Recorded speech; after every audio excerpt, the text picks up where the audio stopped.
I am working in a shared collection of photographs.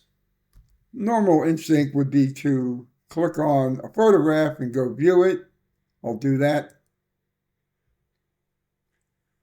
And it opens.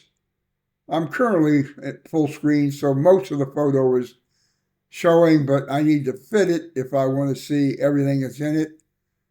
Otherwise, instinct would also lead me to use the indexer here to go to the next photo and the next.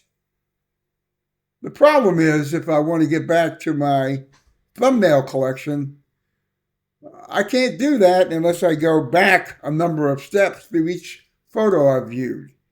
That's pretty awkward. Let's go Alt back arrow once, back arrow a second time, back arrow a third time, and I get back to the start of my thumbnails, and then I got to go relocate myself. What would be a better solution, in my opinion, would be an option in Screencast for me to default that these links be configured to automatically open in a new tab or new window.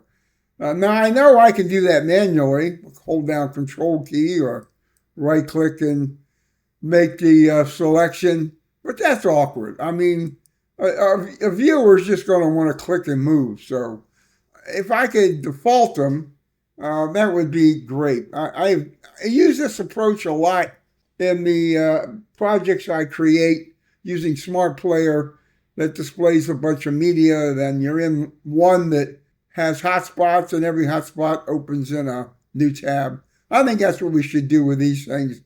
That way, and let me go ahead and open a new tab here. I'll hold down Control, Alt Tab to that new tab. Now I can play with the indexer and go to different videos. And if I want to go back to my original thumbnail view, I could do Control W, close that tab, and I'd be right back there. I think that would make for a much smoother and more professional user experience.